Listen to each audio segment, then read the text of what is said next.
Broadcasting live from the United States of America. You're listening to the Living Sexy Radio Network. What? Playing the sexiest music on the planet. That's crazy talk. Actually, we're just like a couple of seconds away from starting this whole thing, so... Winding it up. Oops. So anyway, stand by. I guess I should push this button here. Yeah. It's time for Stages of Life Radio with Dr. David Klein. Have a medical question? Call 407-422-1212. That's 407-422-1212 or text 23680. What?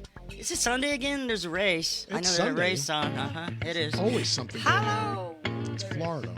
It is Florida. All right, welcome to the show. It's Stages of Life Radio, and we are live and in person, broadcasting out of the Connection Show studios here in beautiful Longwood, Florida. I am Melissa Fox. That's 2 X's in Fox. We got David Klein, Dr. David Klein. Stages of Life Medical Institute in the house. The doctor is in. Hi. It's good to see you. Hey, today you said you want to talk about dietary stuff. Yeah. I think that it was I got bored. the actually. good, the bad, and the essential. Yeah, bored with COVID. Did you get bored with COVID? Good, Yeah, because I've already bored with figured COVID. out about as much as I need to figure out with it. It's really kind of Done an it. interesting problem. And so, we got my wife Tess's gamma globulins back today, the levels. And so we do something a little bit different at Stages of Life, which is something that's both a good thing and a bad thing. In this case, it happens to be very good. I worked at a technique, an analytical technique, using a Roche analyzer. It's a big boxy machine that costs $100,000 or more. And so we've been doing gamma globulins, IgG and IgMs for COVID since last April. It's either March or April. I can't remember exactly. And so, the way the machines are operating is positive or negative, positive or negative. Well, I'll tell you what, positive or negative is really good. So, Mrs. Jones, you have hypertension, but I can't tell you what the number is. You know what I mean? Oh, you're overweight, but I won't tell you what the number is because I can't really measure it. You can't improve anything unless you can measure what you got. So in any event, being the kind of guy that I am, I hacked into the software of this machine through my technician. And we found where you could actually determine, you got an electrical value out of it. And this is the way it works in quantitative analysis. You get a number, you go in, you have a standard, you have your 0, you have a 20, let's say, if you're going to pick another scalar value, and then you determine what's in between on this thing. And that's pretty much what we did.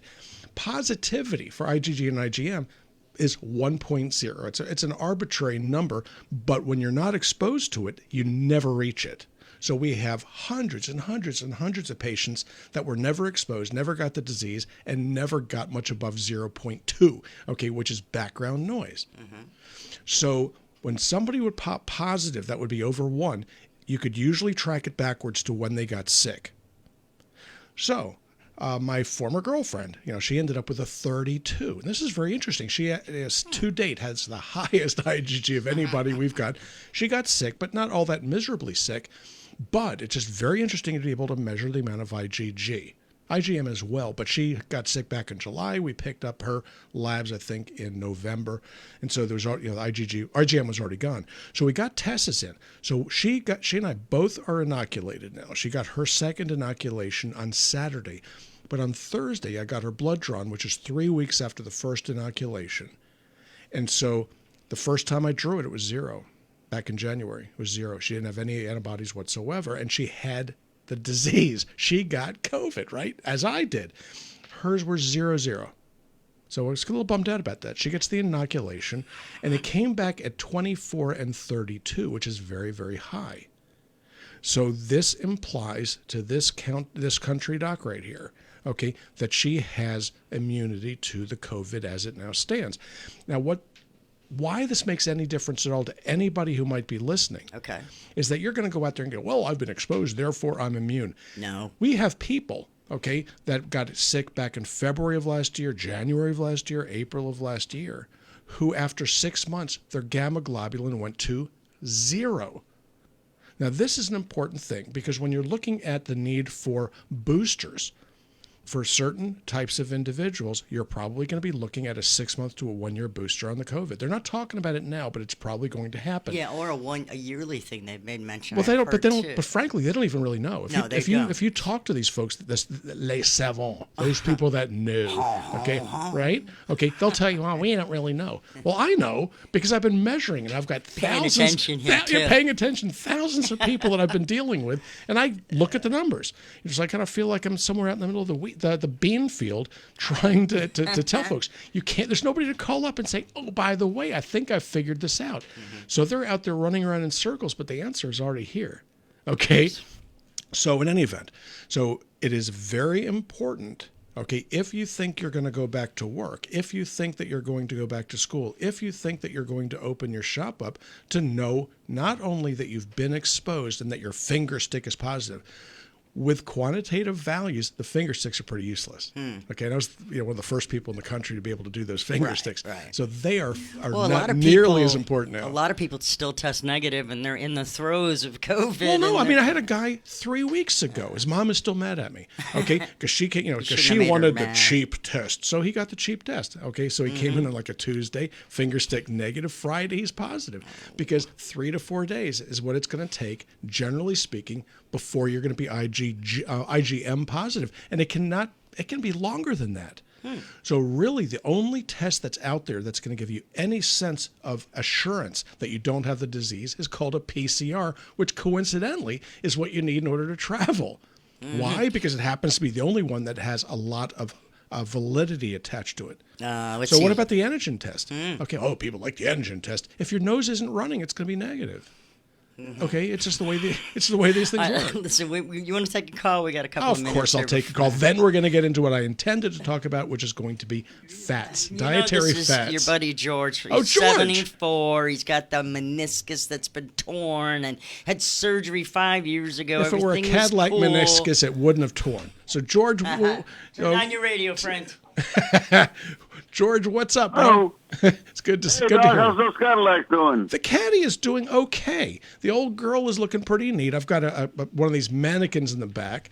Okay, that's got a cigarette holder. It's a world of awesome. In a 1958 or 59 blue I guess kind of a light blue gown. Yeah. If you don't know she's in there, okay, you will lose your bowel passing by this car, okay, because it's kind of freaky. So what's on your mind, my friend? Doc, I had torn meniscus surgery on both knees about 5 years ago, and everything's still pretty good.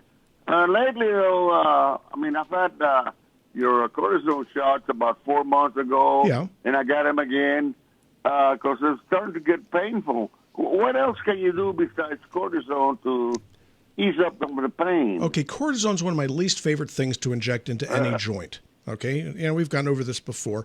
When you put cortisone in, it's a great anti-inflammatory, but it tends to make the cartilage deteriorate even worse. It weakens it. So it's like scratching poison ivy. It feels really good while you're doing it, but it ends up badly in the end. So what you have there is a degeneration of some fibrous tissue and some cartilage that's in there. What you do is that you can inject hyaluronic acid, something called Synvisc. Okay, and the orthopods are happy to do it. They make money doing that too. And you do it every couple of weeks, 2 to 3 weeks, and you repeat it 3 times. That's a lot. lot. Medicare covers it. It's not that big a deal. Does it hurt? I haven't done those things in years, actually, because I found it to be rather boring work. Good for the orthopods, boring for me. But it really doesn't hurt very much, okay, at all. You numb the skin up, you clean it up, you do it under a fluoro, and then there it goes. You see it go in, and you're done. And is it helpful? The answer is yes. How long does it last? 6 months to a year. But what I recommend now and what I recommended before was oral MSM, oral glucosamine sulfate, and something called Lubricin, which is hyaluronic acid. And what you're doing is you're administering all the raw materials that the body needs to start making this stuff on its own. Because as you get older, George, your body doesn't do it, so you need to push it along a little bit. Thanks, George. It is good to hear you. Okay, his line's open now. Dude. He is a good guy. A lot of people trying to ring in already. If it's busy, just try back, and you'll be one of the lucky ones if you get through, because that's jammed. That's the way it works. It's jamming, yeah. 407-422-1212, or you can text in your question. Which is actually easier. It is easier for you at 23680. This is Stages of Life Radio. Check out stagesoflifemedicalinstitute.com for more information on the doctor, his practice, and all kinds of goodies. All right, so Tony's watching us on Facebook Live. Hey. What up? We got Lee online. Rob is there. Let's see. Sarah Grace is checking in. And I think there's Tara. Is it Tara too? Let me look here. There it is. Tanya. So Tony said, so herd immunity, you're okay with DeSantis' plan? Yeah, DeSantis actually, I am, I've never been impressed, okay, with any governmental effort to do anything. And I was a Fed there for a while. I grew up in Washington, D.C. I've worn the uniform for 12 years. And I got to tell you, nothing really impresses me very much until I experienced how DeSantis has worked this thing in this state. He is truly a blessing to us all. Okay, and I don't think I've ever said that about any politician. And I've known lots of them real personally. So, no, he is something else. Am I good with it? Yes. With regards to the inoculations, the way we're rolling it out here is flawless. You go ahead, get your appointment. If you do it in Seminole County in particular, it's 30 minutes, touch to touch. That's getting in and getting out and going home and getting what you need to get. Wow. They really have it down. Orange County, can't speak to it.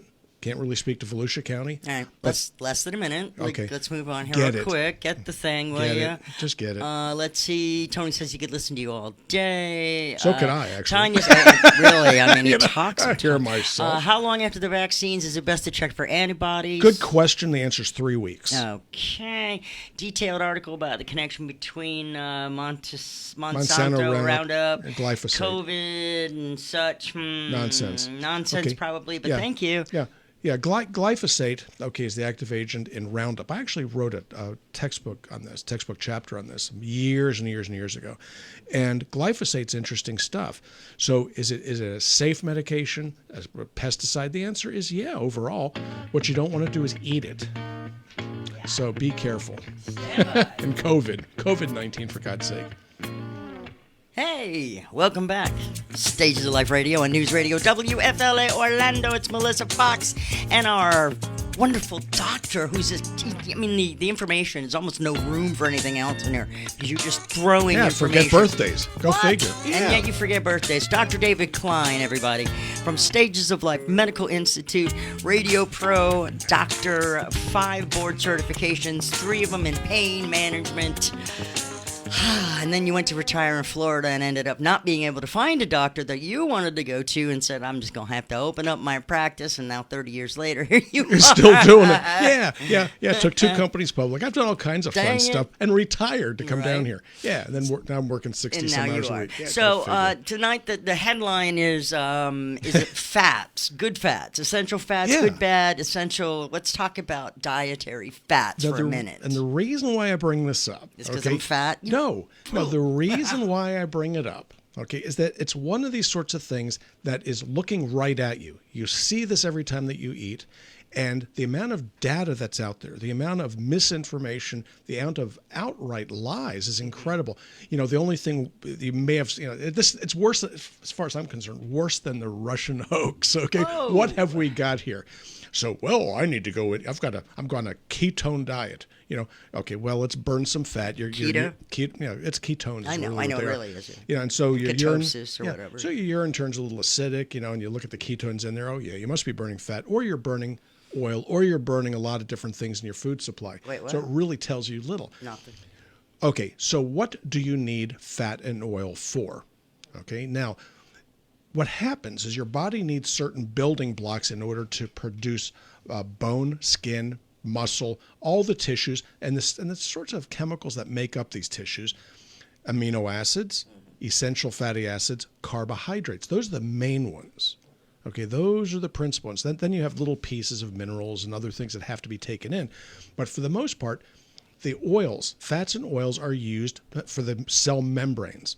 Okay, and you've got cell membranes on the outside, you have them on the inside. But without the right essential fatty acids, you can't make the right lipids. These are called essential fatty acids for that reason, and you get sick. The red cells don't get nice and squishy. The other cells don't, they can't recognize each other, let's say. So you have to have a certain amount of fat in your diet, oils and whatnot. But the problem is that if you take enough to get the job done, what do you do with the rest of it? And your body burns it. And the same thing is true of the amino acids and proteins. You only need to have so much to do what you need to do, and the rest of it gets burned along with yesterday's newspaper. Okay? It gets burned and it's gone. But just like yesterday's newspaper, okay, it may not burn so cleanly. Why? Because there may be some sulfur in there may be this, there may be that, and it causes a smoke. And that's what happens when you burn fat. Physiologically, you're burning and resulting in smoke. This is a problem. Now, that's a stretch with regards to poetry and poetics, but it's really exactly what's going on here. It burns badly. It burns uncleanly. So the fats and oils that you're looking at need to be taken in moderation, and you need to be selective at which ones they are because they're not all good. So a great example of something that sounds really awesome because you have actresses and actors and all kinds of people selling it is coconut oil, which is garbage. It is dangerous, it is bad for you, and it will age you before your time. Why? Because it's got way too much omega-6s in it and something called omega-7s, which will make you stink like an old person. Okay? Ever go into a nursing home, things kind of smell a little bit like urine and something else. Dead skin. And that something else is omega-7s. So if you want to smell bad, okay, this is going to do it. Wait, Lee is writing.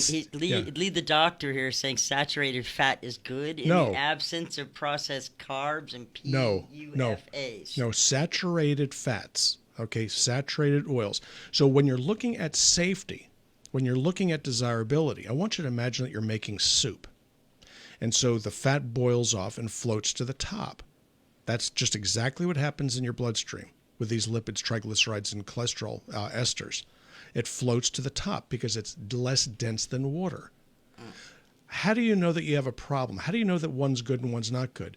If it's liquid at room temperature, it is probably going to be safer than if it's solid at room temperature. So things like lard, which are solid at room temperature, bad news.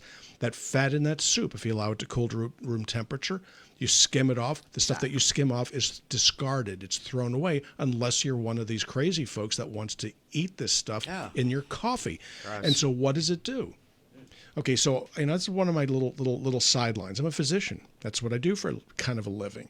And when we draw blood, and if somebody has elevated triglycerides, and these are largely these unsaturated fats, the blood will look less like a glass of wine. Okay, the deep red, pretty color. And it'll look more like tomato soup. Right. When it looks like tomato soup, it means that you're really floating an awful lot of lipid around in it. And this stuff does not make it through the small blood vessels very effectively and leads to hardening of the arteries and early death. So what do I think? Okay, I think that if you're going to have fats and oils in your diet, you moderate the amount and you moderate which ones. So what are the fats and oils that are most essential? What are the ones that you have to have in order to survive? And they're called omega-3 fatty acids. Why? Because your body can make the 6s. It doesn't need to get it from the outside. Omega-9s you really don't need. Omega-7s you try to avoid. So the omega-3s are what you're looking for. And where do you find them? Well, you can find them in nuts and almonds, except the triglycerides there. Real big problem. Okay, so you want to eat no more than a quarter of a cup of nuts of any type per day. And by the way, peanuts are not nuts. Peanuts are legumes. They will cause your thyroid to shut down, or can cause it to shut down. So what do you want to do? So you want to be taking most of what you want to get are going to be the omega-3s that we're looking for, and the two in particular. One's called DHA, or docosahexaenoic acid. The second one is called EPA, or eicosapentaenoic acid. These are the most important ones. And you find them in great supply in fish oil, and you find them, oddly enough, in olives. So where would you go, Einstein, to start looking for these two oils? And you look for the oil in olives and you look in fish. So how can that possibly get you into trouble? And the answer is simple. If you pick the wrong fish, you'll have a problem because you get a good healthy mouthful of poison, basically lead, mercury, and whatnot. So you want to go for small fish, not mackerel, not tuna, not salmon. Okay, you shouldn't eat these other fish more than once every week or two, but things like anchovies and sardines, because they're so small that they don't have time to bioaccumulate these heavy metals. So that is the reason why we look to those. So what are the other omega-3s you're looking for? Alpha lipoic acid. And if you're diabetic, you recognize that because diabetics need a healthy supply of ALA in order to protect their nerves. So as a personal mission, okay, I cut back hard in my fats and and oils. Cheese in extreme moderation is healthy for you, but more than an ounce per day is a problem. Now, what's an ounce of cheese look like? How about a slice of cheese? Not much, okay? So where would you use it and not get into trouble? And the answer is use a little bit of feta on your salad. It gives you flavor, it gives you a little bit of salt, and away you go. That's all you really need. And I'm a cheese addict. Yeah, we both are. I am a nut addict. And I had to give them both up, which I did. And I lost, 18 pounds. Mm-hmm. So, that's just kind of the way these things go. Why? Because I got fat, just like so many other folks do, not paying attention because I'm immune to these things. All right. We got Scott on the line here. He actually is calling about his mother, 71 years old. He said she had osteoporosis and now is having trouble after oral surgery. You betcha. Oh, this is going to be a good one. Okay, Scott, how are you doing? Having fun. How about you? I'm feeling pretty darn awesome. Thanks for asking.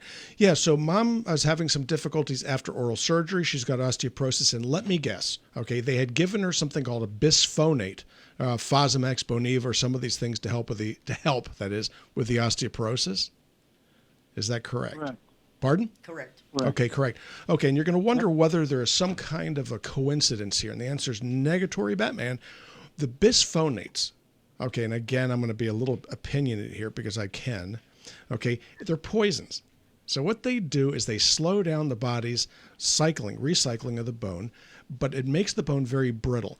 And if you want to have some fun, okay, this is one of those places where Google works perfectly. Go ahead and Google Fosamax and class action lawsuit for osteonecrosis. Look up Fosamax class action lawsuit for mandibular osteonecrosis. So what does this mean? It means that you're not the first person. Your mom isn't certainly not the first person that's had this issue. Okay, you have a problem. She has a bigger problem. But oral surgeons hate the bisphonates because this is so common. They go ahead to do, let's say they're going to do an extraction and a big chunk of bone comes out. Eesh. That's really what happens here. So I try to get people off those things. Typically what you can do to harden the bone. Okay, and it takes a little bit of time. Your mom is 71, so you really have to pay close attention here. Her estrogen level needs to be brought up. That's estradiol needs to be between 30 and 50 picograms per deciliter. That's 30 to 50. Why? Because if you don't have enough estrogen, bone doesn't lay down regardless of what you do. And that's easily achieved. No big deal to do this. You just get blood work. You see where you are. You start your medications, recheck it in 90 days, and adjust. Second thing is vitamin D3, which he may already be on because they'll say, well, gee, you need to be taking vitamin D3, which only works if you take it with a fish oil because it needs to be in an oil environment to be absorbed. Third thing is vitamin K2. Dosage there is 180 to 200 micrograms per day. That's important. And then the last piece of the puzzle, and it's not calcium, it's called strontium. And you take a strontium citrate capsule 3 to 4 times per day and it will harden the bone. It did it for my wife. It'll do it for your mom. There you go. Hey, thank you so much, Scott, for the call. Appreciate that. That's a huge problem. You can always check in with our operators, kind of leave a message and then listen to the radio, too. Yeah, these are the folks I like seeing in the office, actually, because that's often what it takes. Most definitely. More information on becoming a new patient, you can go to stagesoflifemedicalinstitute.com or write this down, 407-679-3337. That's the office. They're open tomorrow morning. Tomorrow morning, first thing, give them a holler. Right now, we're going to take a quick break, check the bottom of the hour news. It's 4:30 on News Radio WFLA Orlando. I only did all that because I couldn't find the freaking button again. Really? Yeah, you have a problem with that button. We need to figure out how to make it bigger. Last week it was an arrow, and now it's back to the little teeny dot again. We'll talk to the IT guys. They'll tell you it's on your head. And they will, until they're like, no, they're like, can't do you've that. seen this construction. We have no time for your little nuisance stuff. There you go. Go in at. Okay, so let's see. Lee says he eats a lot of saturated fat and lost 35 pounds. My HDL triglycerides 1.02. Cardiologist was thrilled. Good. I'd be really interested to see how you feel in about a year and a half. My calcium score was 0. I'm 67. Eesh. Okay, that speaks to what this is all about. That said, we have 1 minute and 46 seconds. Tanya wants to know safe vegetable oil to use in baking. Canola oil. I was going to say canola. What about sunflower oil? No, canola oil. Okay. Canola oil has a high flash point, so it doesn't turn to smoke. When you use olive oil and you cook, it stinks everything up. You are exactly correct. Olive oil is best consumed without it getting hot. But canola oil, good beans. And it works at a good heat. It's perfect. Okay. All right. Let's see what else we have on here. No peanut oil, by the way. Oh, that's cuckoo. All right. So, wow. Can you suggest supplements while undergoing radiotherapy? That's one we may want to do when we pull back. That's a radio. That's a radio one. Yeah. Yeah. And why? Because that's kind of a cool problem. What is a radio one anyway? Anything over here is radio. Oh, okay. What if you lessen the effectiveness if you get a second dose after everyone gets first dose? Does it lessen the effectiveness? What in the hell are you talking about? Okay, we'll get to that. It's probably that sounds like a COVID question. I'm pretty sure the COVID, isn't it like this vat is all the first dose and this vat's all second dose? Yeah, how much time do we have? Not enough. Okay, well, you know something? Let's answer that first when we come back, and then we'll pick up the radiotherapy one. I'm going to pause that real quick. Hey, there we go. Well, you got to love live radio. Wasn't paying attention there. Give me 25 seconds and we'll be back on the radio and then we'll answer those questions. Okay. And 2019. I told you, it's live radio and you're watching it unfold on social media. So thanks for being there. I really appreciate you. The guy kind of gives you a little different twist to it, doesn't it? Well, you get a behind the scenes feel. A lot of times we eat. There's eating, there's going to the bathroom, a lot of that on the little radio breaks. Well, you know what else is cool is it gives you an opportunity to read lips, so you can actually understand what I'm saying. Yeah, we were just talking about the fact that Stages of Life Radio is live on social media, not just on the radio, not just on the iHeartRadio app, but all across Facebook. We've got it on the Twitter, Periscope. We're even on Twitch and YouTube. Twitch? Yeah. Twitch. No, it's a gaming app. Got it. Okay. But you never know. Sometimes people actually want to know about medical stuff. You never know. So we put it out there. Just search for Stages of Life Medical Institute. I'm Melissa Fox from Good Morning Orlando and various other shows throughout the Florida radio. She's everywhere. I am. And Dr. David Klein, he's just about everywhere, too. This guy knows just about everything about, well, at least a little bit about everything. I know a little bit I'm a jack of all trades. I know a little. Master of none. All right, so what we're going to do. Yes. Okay. There were two questions that came through on the text line. Okay, and I did not. 23680. Yeah, and I wanted to address these, both of these because they're both important. Okay. So the first person we're going to answer second, and so the question was going to be does it lessen the effectiveness if you get the second dose after everyone gets the first one? And it doesn't work that way at all. So it's very much like a buffet. Okay, you have a line going through on one side, a line going through on the other, and everybody's getting a scoop of spaghetti, a scoop of meatballs, a scoop of this, a scoop of that, and it's the same scoop. Everybody's getting the same serving. But that's the first dose. Yeah, you can't do it to everybody at once. The first dose as a second dose. No. It's the same thing. So the people that go through first will come back for their seconds before some people get served. That is the way that this game plays. It is. You can't give it to everybody all at one time. We have 340 million people potentially needing this, and they can only do 1 million a day, maybe 1.5 million when it's all said and done.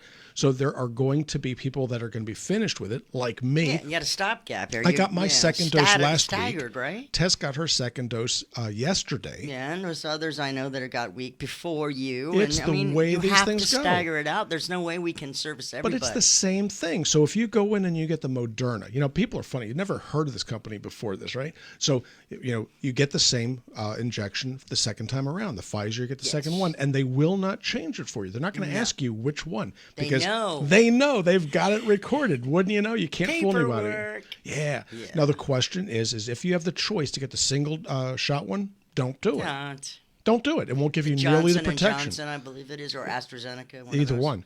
Yeah. So you don't really want to do it. It does not work as well as the Moderna or the Pfizer. Listen to Stages of Life Radio. We got another text that says, "Can you suggest some supplements for someone undergoing radiotherapy?" Radiotherapy is radiation therapy. Same thing. Okay, you may know it by this, you may know it by that, but yes, when you go ahead and you're undergoing radiation therapy, it's kind of like somebody taking a laser that's shooting through you, except it's what's called ionizing radiation. So it hits a target tissue and causes a delivery of energy, sometimes known as heat, and functionally burns that tissue. It's the way these things go. So it'll burn the tissue on the way in, tissue you're not looking to hit, and very frequently on the way out. So folks that are going through prostate, they'll know that they're going to end up with radiation proctitis. People that are going through for breast, they're going to know they're going to end up with some damage to the lungs. So depending upon what tissue is being targeted, there are things that you can do with supplements to protect the other tissues. So what is it that causes the damage to the lungs if you're doing breast cancer radiotherapy? And they're called free radicals. You're trying to generate these free radicals in the target tissue, but they don't do too well in the lung. If you've undergone chemotherapy, you have very little protection from these agents anyway. So typically what I do, depending upon what the radiation type is and what the target tissue is, I will pick an antioxidant mixture to go to deal with it. The mainstay of all of them is high-dose folic acid, which is it's a methylator. So it's a marvelous antioxidant, and I guess it's $5 or $4 a month. Ooh, that's so very, pricey. very cheap, but it's extraordinarily effective. The second one is a little bit more expensive, around $23 a month, and it's called N-acetylcysteine. NAC is a nucleophile, so it actually goes for the free radicals in a slightly different way, but it's very, very effective for lung tissue. So how do you go ahead and protect things like mucosa of the colon? And you would do that with L-glutamine, and you would do it with, oddly enough, with oils, topical oils. Very, very effective. So NAC, folic acid. You may be looking at things like vancomycin and huperzine if you're working on the brain. So there are many things that you can do to work this thing out, but they're largely antioxidants in nature. Is that hopefully that answers your question? I think that should. That is pretty darn good. It's pretty interesting. Yeah, but I get these periodically. So my favorite ones are the gals going in for breast cancer, because those you can actually see the skin change. Yeah. So their topical progesterone is often helpful after the radiation therapy is done. Yeah, it keeps it from scarring. It's very, very interesting.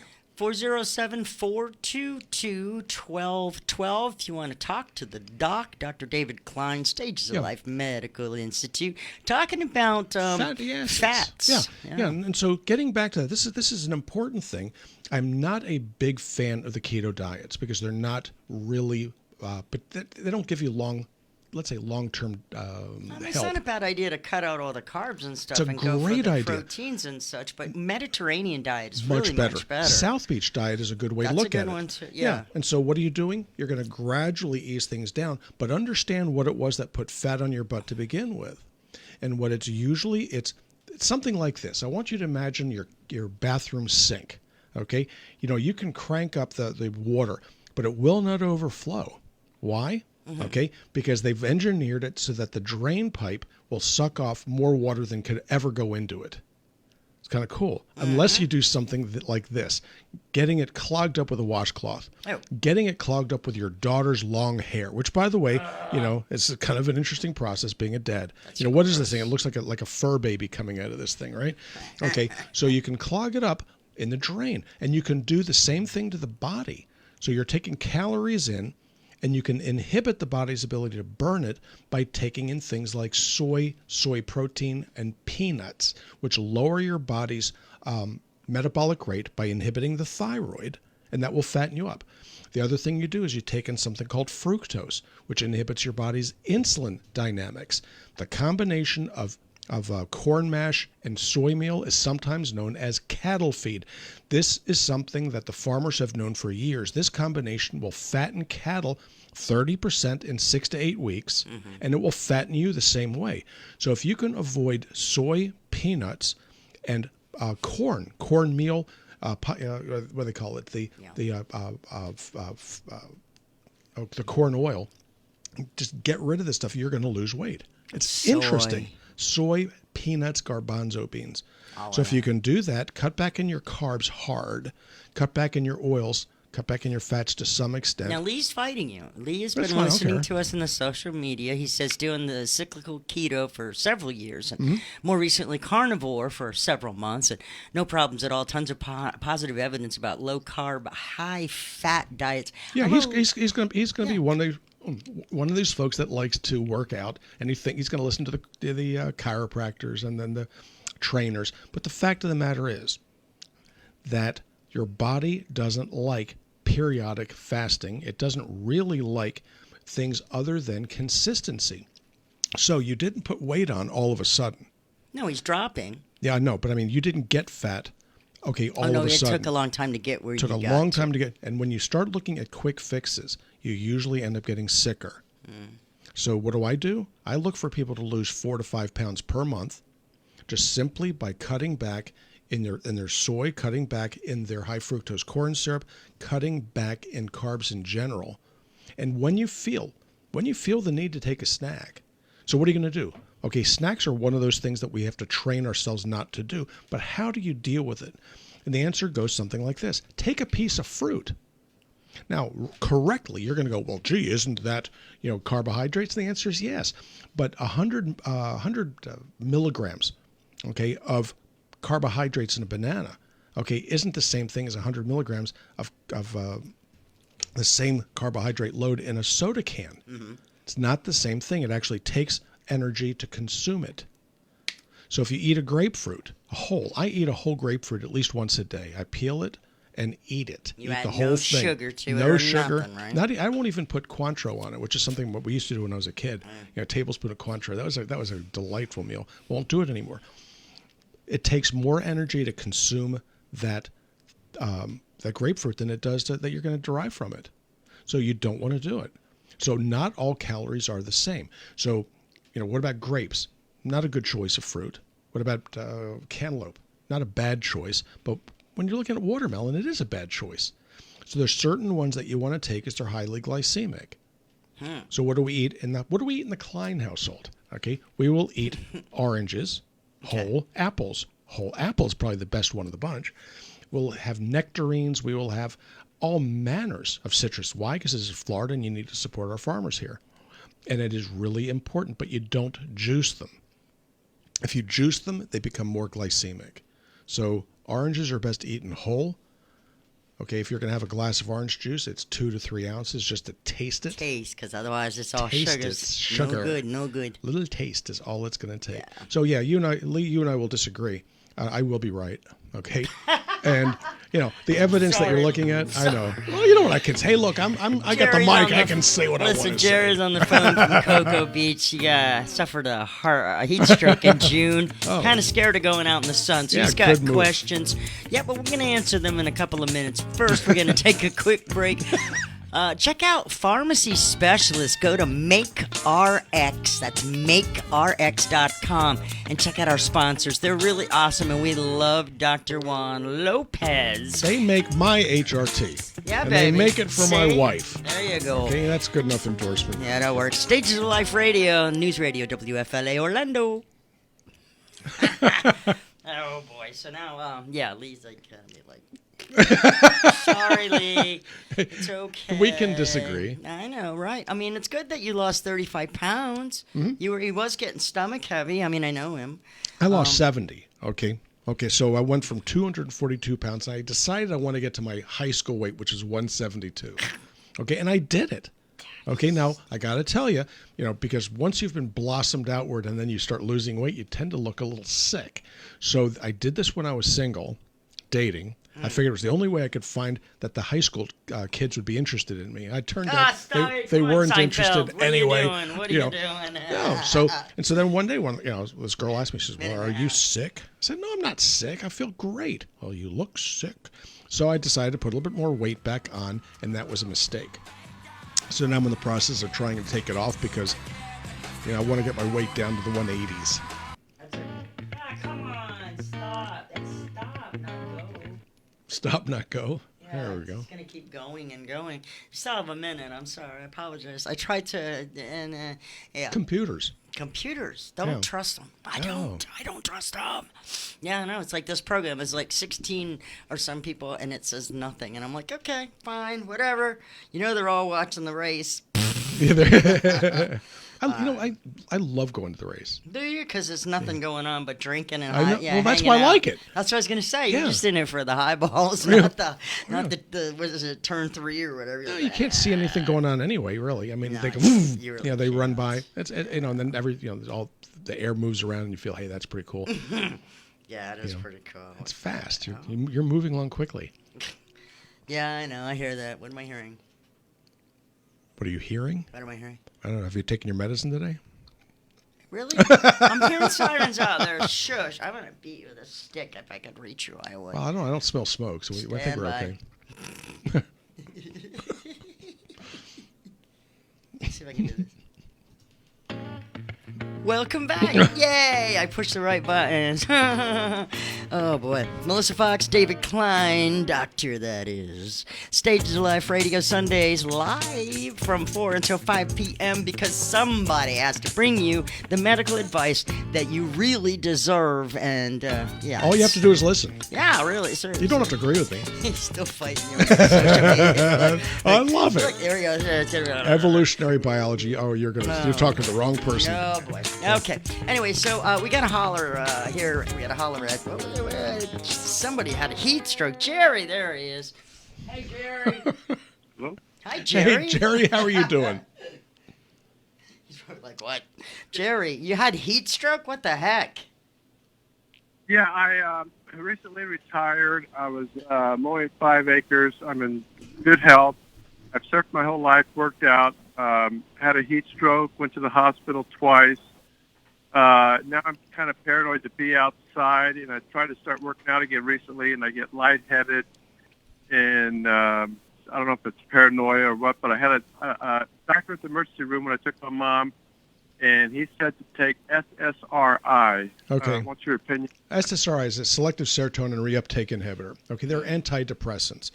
Some evidence that it may help you a little bit, but what I will tell you, okay, is that heat stroke can be a real bummer. It's very much, it can increase your risk of seizure. So what you don't want to be doing is taking medications that can make that happen. And SSRIs are one group that can. What I typically have people do when they've had a heat stroke is to inform them, instruct them, to educate them, counsel them that it's very much like having a stroke. A little bit of brain damage occurs. A concussion is very much the same way. And it's going to take you a year to recover. You're going to go, well, they didn't tell me that. Well, I'll tell you this. It's going to take you a year. And so how can you make this thing worse? What can you do to screw this up? And that would be to get yourself dehydrated and hot one more time. Okay, this is not a good place to be. The sorts of things that you can take to make yourself feel a little bit better, wouldn't you know, is a fatty acid, works right into my topic today, called DHA, which stands for docosahexaenoic acid. The dosage there is about 500 milligrams twice a day. To get that, in most fish oils, it takes between 3 and 6 capsules of the really good stuff per day to get there. Or you can look for the DHA capsules themselves, which is what I typically recommend people to do, and then just calculate backwards. So we have one in the health food store. You would take 3 to 4 per day, and it's the same thing that I do to treat regular stroke. So why does this work? Your brain, the number one lipid in your brain is DHA. So the damage that occurs can actually start to be reversed by giving the brain tissue, the supporting cells, the right material to start restoring function. So DHA is what you want to take. The other thing you want to do is to use the other micronutrients because your body is going to be consuming them at a much greater rate. So get yourself a strong multivitamin with mineral, but the fatty acids in your case are going to be very important. And what you would be taking would be either a lot of fish oil, good fish oil, or you can take a regular fish oil and then supplement it with DHA. That's what my patients typically do. The multivite you're looking for, if you go on stagesoflifevitamins.com, and look at Down to Basics Without Iron. That's the mixture I want you to get. So you can use ours or you can go cobble it together. I don't really care. But that's what you're going to need to do. But you really have to beef up on your ingestion, your consumption of the oils. That help you out, Jerry? Okay, well, quick question. If I want to put on your iPod, do I do today's date, or how do I get to theirs? Because it's so much at one time. So much information. Oh. Yeah. You know what? Actually, you could revisit the video right here on Facebook. Just go to Stages of Life Medical Institute's page, and the video is live right now, and it'll be up there forever. And then the iHeart podcasts are also available on the iHeart app, Stages of Life Medical Institute. But I'd suggest going for the video for today. Yeah, it'll be there looking at It's you. already on there right now. Yeah. It takes a minute to get the podcast going. So, anyway. At Facebook. Okay, thank you so much. I really appreciate it. Got it. Appreciate your call. My pleasure. Good, right. Really good call. Yeah, actually very helpful because it really tied in with what we were doing. We got a couple of minutes left here, so let's see what's going on. That's right, Lee is still arguing with you. About evolutionary biology. Okay. One of the interesting things about evolutionary biology is if you sit back in each of my examination rooms, that's 1 through 5. Okay, I have 32 of them, so I can't afford a $100 chart for all of them. Right? Let's just say I don't want to spend it. But for those 5, those are the ones that I use to do follow-up visits after blood work. There's a chart up there, okay, which is a simplification of cellular physiology. And it sits behind me, and it humiliates me. It humbles me every time I look at it. And that is what evolutionary biology is all about. Oh. And sitting back and taking a crayon book course in this isn't going to tell you very much. But the physiology, cellular physiology, is really what it's all about. Study molecular genetics. It'll tell you a great deal. But when you're talking about history, I don't know. So... let's see, to follow my sources, that'd be fine. I'm open to what, but I just, I'm very open to read. I'm hesitant to stuff that's just posted on YouTube. Yeah, willy-nilly. The only thing I trust on YouTube is the stuff I post. I was going to say most of the time, but and I do agree with you that the guidelines for the dietary are nonsense. Outdated, because they've always been based on things that they needed. 22-year-old Harvard male medical students. Right. No, Exactly. those RDAs are nonsense. So yes, we're not going to disagree on that. You're never going to disagree on that, and we've always talked about the fact that those guidelines are ridiculous. They are silly. Okay. But once you understand the chemistry that's behind these things, then you can actually discuss it with some solidity. Otherwise, what happens is you're just simply going, well, you have incisors in your mouth, therefore you're supposed to rip meat off of bones, which happens to be the case. But back in the day, like 200,000 years ago, or 100 years ago, okay, we did not have an abundance of food. It's only been within the last 100 years that our species has had enough food to survive on a regular basis. Now we're fat. No, we're also taller. So if you sit back and look at just the U.S., that's the American Civil War. So if you come from the U.K., there are lots of civil wars all over the world. They know this. We don't. Sorry. The American Civil War, if you look at the average height of the American Civil War soldier, is 5'6". Okay, so all you need to do is to look at their uniforms to realize that these would be kids in middle school. If you look at go to Baltimore, go on the USS Constitution, I think it is, that's in there. It's a wooden... Did you reference chiropractors? Did I miss something? I do it way too frequently.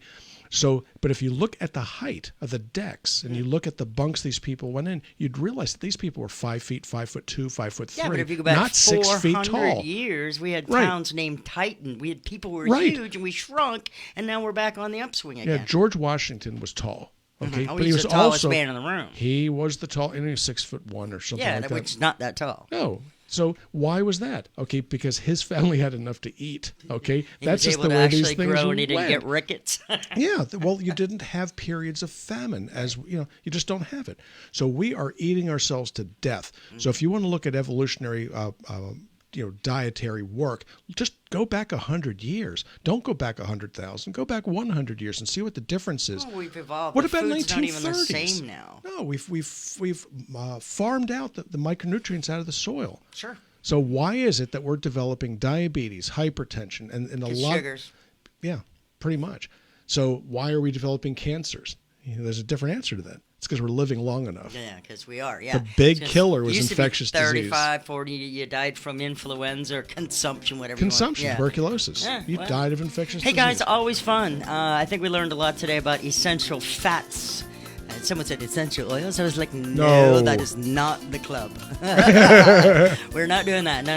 This is all about Stage of Life Medical Institute and Dr. David Klein with Stage of Life Radio. Say goodbye, and the girl will give all the information, okay? Have a good one. It's good to be here.